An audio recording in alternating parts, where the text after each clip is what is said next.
Christmas is celebrated with singing of carols. But this year, 2020, with the pandemic that we have, there are restrictions to have street carols.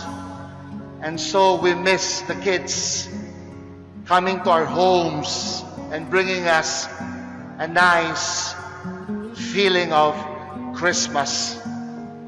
Not that we miss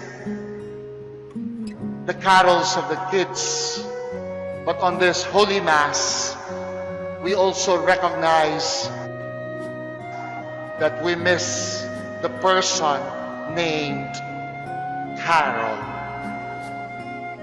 For Carol has been so part of each of us, her family, her workmates, her friends, and people to whom she has shared her life. In the gospel for this offering, we heard of Jesus telling his disciples, unless a grain of wheat falls and dies, it remains just a grain of wheat. But if it falls and dies, it bears much fruit.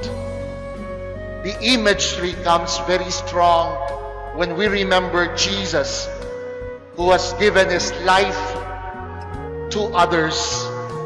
The imagery comes so exact to a life gifted to others.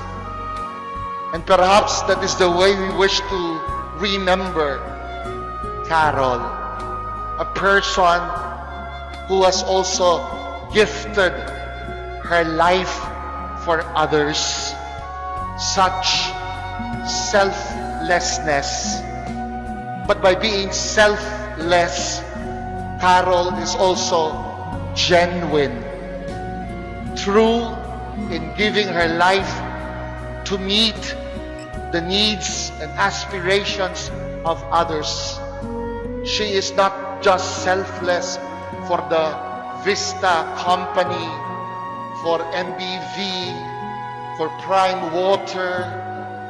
Carol was as selfless to her parents, how she has given herself to her aging mother and father, that even on Christmas Day, her birthday, December 25, I remember her saying her guest lists is actually a list of her mother's choice. And that makes her mother happy. And that's what makes Carol a bubbly person. She makes other people happy. And it's not only to her parents, even to her siblings, to her pamangkin, when they gather regularly on weekends after their service, and then they come to eat and dine. As it is also selfless service that Carol has been so part of the Arnold Janssen Catholic Mission Foundation, that has a mission to educate school dropouts and indigenous. But more than the ideals of the foundation, it is Carol's contagious and infectious presence. Yung teacher na walang susuoting damit, iaalok niyang bigyan o ipahiram. Yung paring walang kumot, ibibili niya ng kumot. Yung Christmas party kukulangin, siya ang magpupuno. Carol will have her way of bringing people together and making a dedicated commitment to make lives different for them. Si Carol lang magsasabi sa akin as Executive Director, ayusin natin yung sahod ng lahat. If the foundation wants it, then let's try to do it. You give an extra pay to your driver. He too needs money. So try to feel how they feel and make them happy. Be generous. And that has been her life. Beyond being selfless, she goes an extra mile to make it happen. But that is not kaplastikan. Rather, to her, it is genuine, authentic loving. And by her love, I realize how deeply she is as a disciple of God. She is not Catholic by profession and by association, but she makes the Iglesia ni Cristo proud, for she is one of those who exude with faith, with solidity of worship and truthfulness in her following.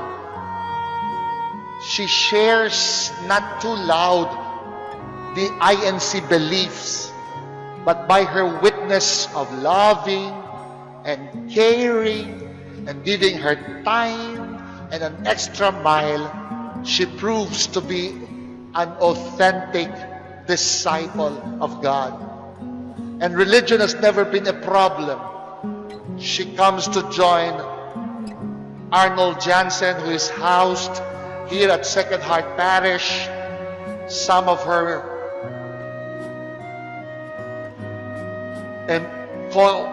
employees find her coming to this church, not actually to this church, but to the office next to the church. But religion has never been an issue of antagonism, but rather the truthfulness for what a religion stands for, to care for others. And by that mission, Carol has been a model of that inclusivity for all. Truly, Carol, by your love, by your care, by your dedication that is genuine, you are missed terribly. And it shocked us to know that you have come back to the Creator last Sunday. We were waiting for you on this church to witness the wedding of Howell and Perlene.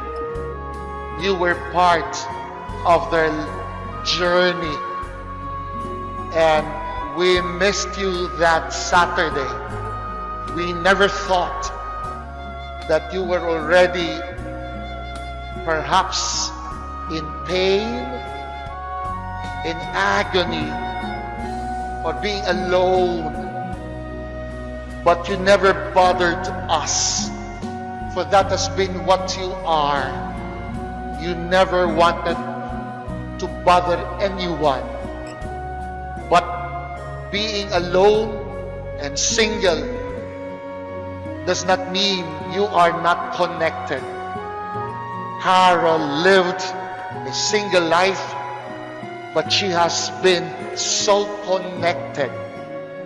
Connected to any political, to any enterprise, to any person, rich or poor, to any religious belief. For in Carol, there is a symphony of being one in following a mission. Carol, we are grateful to our God, for He has been the source of your inspiration and dedication. On this funeral Mass, we thank the God that has given you to each of us, and those watching the service online, to your UP mates, your Villar and co-staffers, to those you have served at the Philippine Senate, and to other endeavors, including your church, the Iglesia ni Cristo. We honor the God that has loved you, and by that love, you have loved us more. As we also give our gratitude to you, Carol, we know you hear us as you look into our hearts today. It weeps and it bleeds because we miss you. We miss you because you have loved us and you have embraced us and you have allowed us to be part of who you are.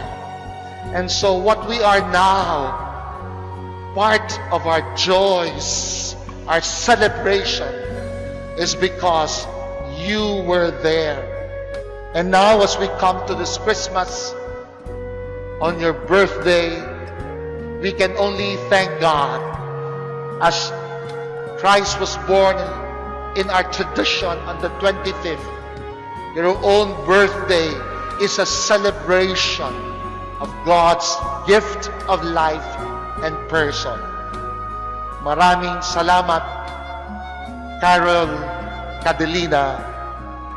And in behalf of Arnold Janssen Catholic Mission Foundation, whom you have taken care of, we are grateful and we are thankful for your love to us and those we serve. Amen.